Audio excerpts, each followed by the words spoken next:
Alright, I'm replacing a rear axle seal on a 2004 E46 325xi.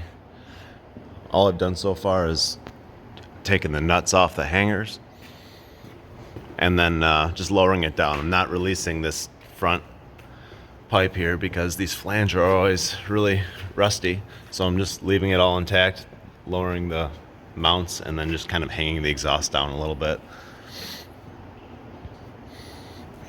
Alright, that should be all the room I need to get the inner axle flange bolts out, and then kind of get the axle out of the way so I can get to the seal.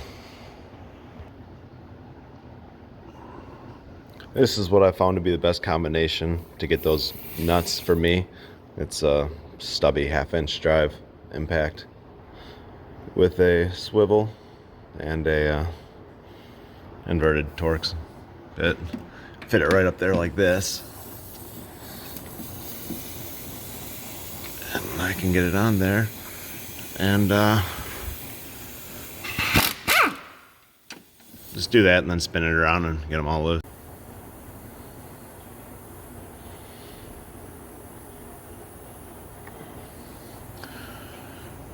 Alright, now that that's loose, you see it's hitting the sway bar. I'm just going to loosen up the inner bushing, and if I get those out, I should be able to swing this down. The axle will drop far enough out of the way where I can have good access to this flange right here. Alright, I got these mounts loose, hung this down. You can see the axle, plenty of room now.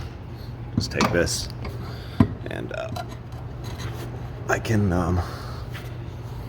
probably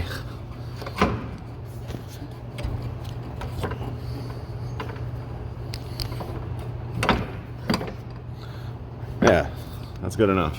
It's enough room.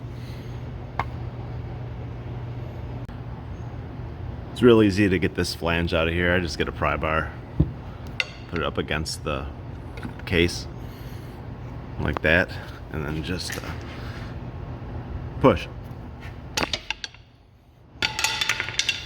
There it is. Let me just pull it out.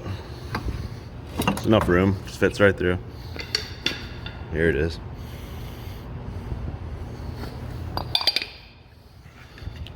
And that is the seal I'm replacing.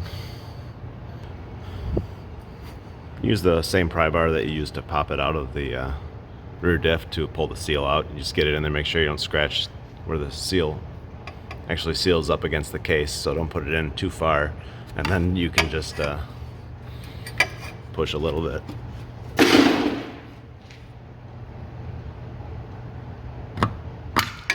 There it is.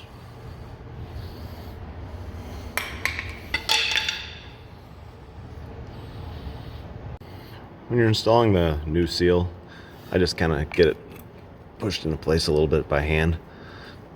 Get a hammer, tap it around the edge till it's flush with the case, and then just use a generic seal driver to tap it in at the depth that the old one was, or a millimeter in or out's fine, because especially if there's wear on the on this,